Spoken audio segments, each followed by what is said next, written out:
Well, a happy new year to everybody. Happy 2025. And let's make this a great year on and beyond the chessboard. And today I want to support our members of the Chess.com Improvers Club, part of the 2025 Chess.com Chess Improvement Challenge. If you're not a member yet, please join us. Both in the Improvement Challenge as well as the Improvers Club. And today I'm responding to a question that was asked in the Improvers Club by Al Elper. And he asked a great question and a rather kind of confusing question to answer. I think it's a really instructive one. So basically, he's playing a game, and I believe he played the move d5. And basically, he's looking at an engine, and the engine is suggesting not to capture what appears to be a free pawn, right? And for the sake of the discussion, I do have the analysis running here on Chess.com's analysis, and I'll turn it off just for a moment. And it's really important to think about, before you make a move or before you start analyzing a situation, it's really important to understand what's the material count, what's the story, what's the context. And one thing I'm noticing with black to move before any more moves are played, white is down 2 pawns, right? I have 5 pawns as white, and black enjoys 7 pawns, and also the quality of the pawns. Notice that black has only 2 pawn islands, meaning pawns that are connected to one another, or pawn constellations. And so there's 2 pawn islands for black, very solid. White, on the other hand, has 1 pawn island here, a 2nd pawn island on c3, and a 3rd pawn island on a2. So we call these pawns isolated pawns because they're not connected to any other pawns. They're isolated, so they have to be protected by pieces. And so we're down 2 pawns, and we have the worst pawn structure because these isolated pawns can be targets in the long run. And so knowing that context before we analyze any moves, white is down 2 pawns, we have the worst structure. Things are not looking great for white. The one thing we have going in our favor, for sure, is king safety, right? White is castled, which is excellent, and black's king is not only stuck in the middle, the queen is serving as a bit of a reluctant shield there. And so if black plays a random move like a6, and you can do this with the engine running too. Be like, okay, what if black plays a random move? Well, what would we play next?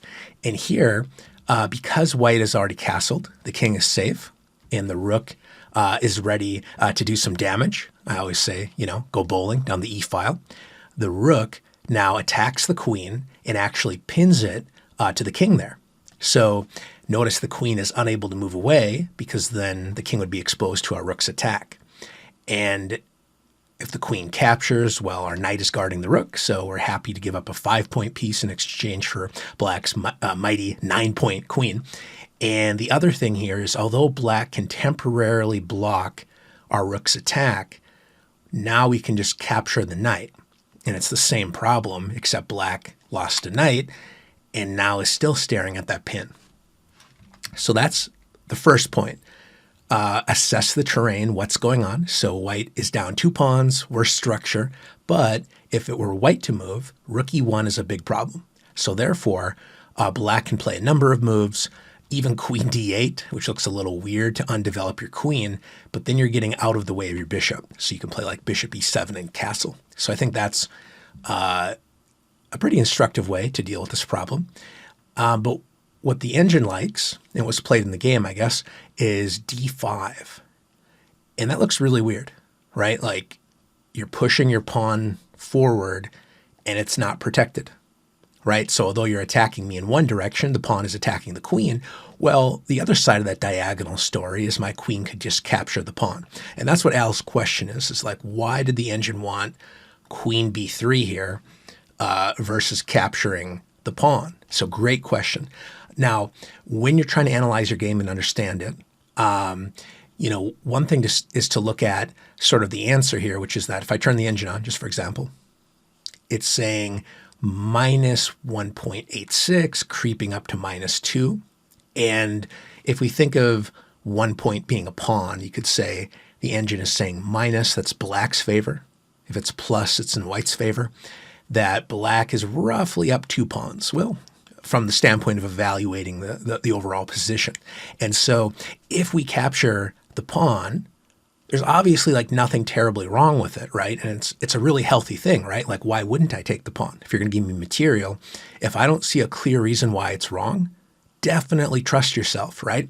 Maybe you're wrong, maybe you're missing a tactic, but that's how you learn, right? So truth be told, there's nothing wrong with taking the pawn.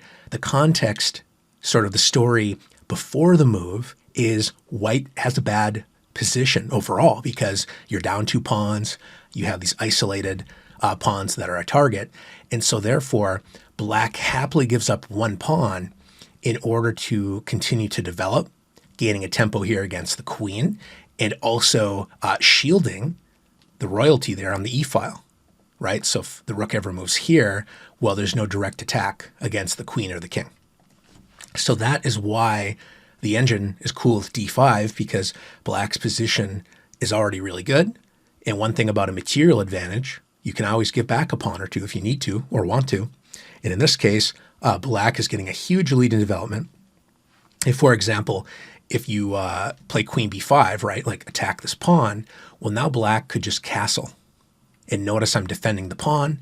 I'm activating my rook, so I'm doing 2 things at once, moving my king to relative safety. Well, 3 things, guarding a pawn and activating the rook. So notice black's position is almost like completely fully developed.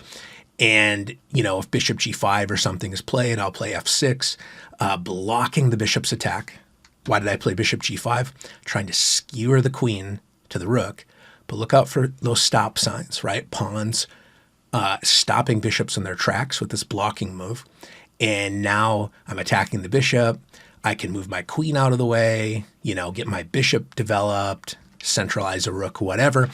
And life is good for black here. So going back, that is why taking the pawn could be a problem. But is it like clearly better than queen b3? I mean, not necessarily, but the big point to take away is like, okay, so if I take the pawn, then the bishop e6 is the main answer according to the engine. So what you can then do is go back and say, okay, the engine's top move here is apparently queen b3. Why would queen b3 make any sense? Well, as a human, before even asking the engine its opinion, one thing I'm noticing is that once the bishop enters the action, look at that space left behind, right? We often look at where we're headed, but sometimes we forget about what we're leaving behind. And so when I look at the computer's answer, queen b3, I want to compare it to the response after queen d5, meaning after I take the pawn, the bishop moved here, and that was considered pretty good for black. So if I play queen b3, what if black plays the very same move, bishop to e6, guarding the pawn and you know, continuing to develop? Well, this is where the space left behind becomes a problem.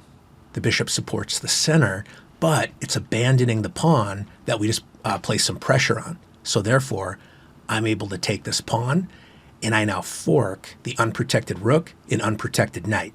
So if the rook moves here, enjoying the defense of the knight, attacking our queen, well, now I take the knight, attacking the king like that. So therefore, queen b3 is a really cool move. Putting pressure on this pawn, but also, again, if black plays a random move, what can white play? That's right, let's go bowling. Rook e1, and now there's a problem. Because if the bishop blocks, now I take advantage once again of the space left behind, attacking the rook and the knight. So anyway, a really good question by Al, and hopefully this is a good example of how to sort of review the game and to use the engine to your advantage. And also, I think it's just a really healthy attitude when you're playing your games. Why can't I take this pawn, right? And the truth is you can, and it's a reasonable move. It's just that white's position isn't great.